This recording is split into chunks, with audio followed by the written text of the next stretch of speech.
states banned the sale of flavored e-cigarettes following the death of 6 people from a mysterious lung disease associated with vaping. Now, David, let me ask you this. You're not a lawyer, but do you think this is the right move? I don't know about this. I don't believe in banning things. I think it's very odd that we're moving towards marijuana legalization and then at the same time we're banning flavored vapes. It's very strange. I don't know how that makes any sense. Okay. And then I would imagine if you ban something, it doesn't mean it'll necessarily go away completely. No, so people will deal under the table or find some other ways. If you haven't noticed, the war on drugs hasn't gone very well. People still do drugs. So, and we've spent billions and billions of dollars fighting drugs, and evidently that hasn't gone anywhere. So anyway, to give us a better idea of what's happening, our next guest is a criminal defense attorney right here in the state of New York. He's going to tell us about the implications of the new law. How you doing, Vincent Trimarco? I'm doing fine. Hi. Thank you. Hi. First of all, you're an actual lawyer. Yeah, actual lawyer. I will. Not just on TV. Yeah, not lawyer on TV. So let me ask you, what exactly is this new law, and are you surprised by it?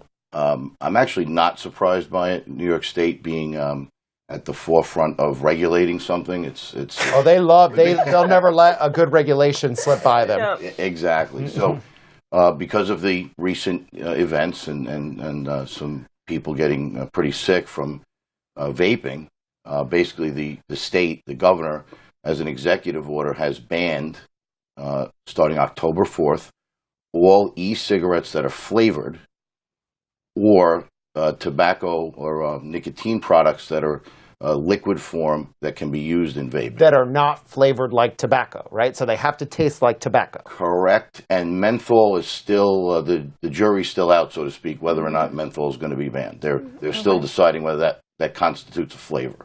Okay. So right now, if I'm a shopkeeper, right, or an online retailer, right, and I have these flavored juices, we'll call them, for vapes, right, do I have to sell them before October 4th here in New York, or how does that work? Because they're still on the shelves right now. Yeah. They're still on the shelves. The ban starts October 4th. There's a 2-week grace period before they start enforcement. Okay, so according to the state regulation, the shopkeepers will have 2 weeks to clear it off. Therefore, it's technically October 18th. October 16th, I guess? No, October 18th. Technically, although what happens is when the law goes into effect, the products would be illegal, but they're not going to enforce it. They're giving an opportunity or a head start, so to speak, so that they can get these products off the shelves. Okay. Before it wouldn't be fair to just run in the next day and say, okay, you're going to get it. And it's a significant fine. It's $2,000 per sale. Per sale. Okay, what if hypothetically, I'm a shopkeeper, I just want to display it because it looks cool, but I'm not selling it to anybody. Do I get fined? Yes. I do. Because you're trying to sell it, Julia, right? Yeah. Because it's there. It's not supposed to be there. Okay. The New York State this is not new, regulating certain tobacco products. In fact, you can be fined by displaying certain advertisements that encourage children to smoke, like cartoons, let's say, that encourage smoking or make smoking look cool. And the reason for the ban, actually, is it's the concern that there's a significant increase among children, among minors, in vaping over the last 4 years. I think they did a 4-year study, and it tripled. And what the concern also is that vaping the fruit flavored the different fruit flavors and cereal flavors and all, that they're marketing vaping to children, and then eventually that may lead to the use of nicotine. Got it. Okay, so flavor per se is banned.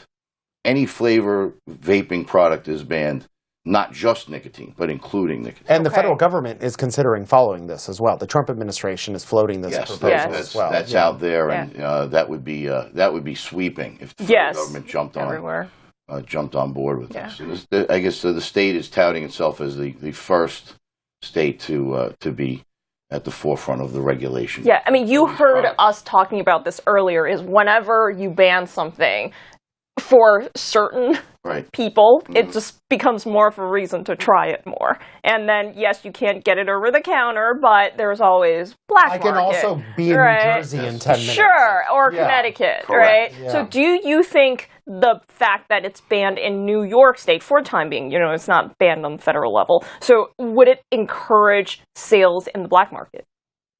Well, in New York, you're creating a black market, essentially. You've made it. So anybody that's selling these products is selling them illegally. The possession, per se, is not illegal. So now you have internet.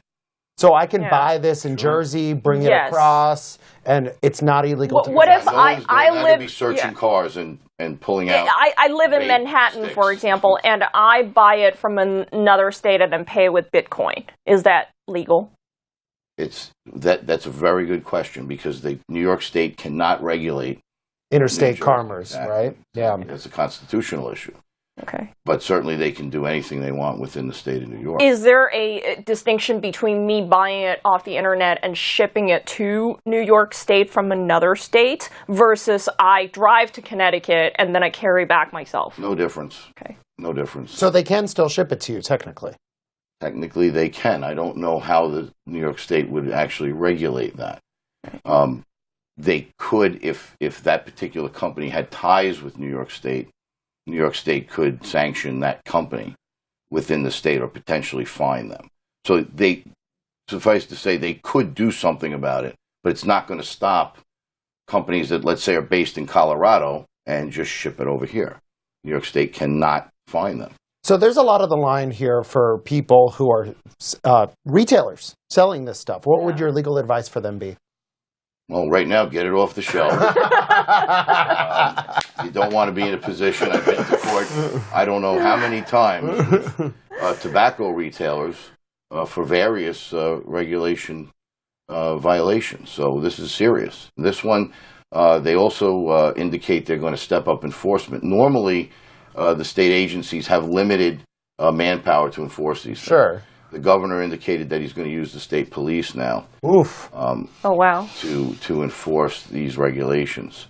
So it's pretty serious. So they're going to do a little shock and awe campaign right when this comes into effect. I would imagine, knowing the governor and the governor wanting this regulation to work out and be effective. And his aspirations for higher office, we can't forget that. Yeah. He feels that this is a public safety issue, and he's going to enforce it. I sincerely believe that. So, you'd want to get that stuff off the shelves as soon as possible. Okay. And what about the effect on cigarette sales? Because there's a connection here. Yeah. People tend to think of vaping and cigarettes, they're like complementary. Isn't this just going to drive more kids to the other cigarettes, which are very expensive here in New York? Very interesting. And I guess this is some subjective opinions, what would happen. I was thinking to myself, well, now does this mean that cigarettes are safer?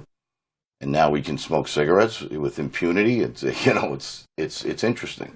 And it may do that, because vaping hasn't been around long enough for the empirical data to be collected to determine whether or not it really is unsafe, or what's causing the health risks. The vape Is it the vape? Is it the chemicals in certain vapes? Is it a certain type of juice? Because it can't be all of them. Yeah. Yeah. It's not nicotine per se. It's just putting vapor into. I've tried the flavored vapes. I never want nicotine in mine because I'm not a smoker, and they taste great. So there is a reason to ban these if you are considering. It's just I am very skeptical of banning things. I would generally agree with you. The only thing I could say about this particular issue is children are attracted to these flavors. Yeah, if it tastes like Captain Crunch. I'm not going to go buy Fruity Pebbles. When you say children, how old are we talking anybody about? under 18 is considered a child. Okay. It's a minor. And, a lot of teenagers watch our shows. A lot of teenagers watch our shows. So, and vaping's considered cool. I mean, if anybody out there has kids, they know it. So kids go to school, and vaping's usually not permitted in school. I would say 99% of schools frown on it, if not don't permit it, and kids think it's a cool thing to do. And anything that's cool to do, they're going to do it. Yeah. So I think that's one of the reasons why the governor is particularly concerned about this, because it's targeting children. And then the next thing is it's going to lead to potential nicotine abuse. Of course. Or nicotine addiction. Yeah. Okay, so they're getting ahead of a potential public health issue. Okay. Well, therefore, to wrap this up for our younger viewers who can legally do this, you can still go to another state to get it yourself and buy it there. I'm not telling you I know to you do this. can't advise that on TV, but I'm saying that's a way to get around the law if they wish to do so. If you can buy something from an out-of-state company, and it's the out-of-state company that's at peril for any fines or retribution from the state. Okay. All right. Thank you for coming, Vincent. Well, thank you for thank you for letting us in on this issue. Yeah. Anytime. Pretty important for our viewers. This is an important issue, Yeah. and I think it's gonna bear itself out in the coming weeks. Yeah, especially. I'm really interested to see what the federal government. Yeah, me too. Me too. Yeah. Great. So funny. So at the same time that this vaping is occurring, Yeah. right? Then we have the explosion of CBD and pot, and it seems like we're going forward in some ways and backwards in another. Do you do weed No, a little bit? no, Here and I'm there? not a weed Relaxing? consumer. No. Okay. One of my producers CBD, gave me some stuff. Yeah. CBD, I do, Yeah. but THC, ooh, Yeah, no, it's a little, no, yeah, that's a little much. I'm too busy, just like you. Me too. Yeah.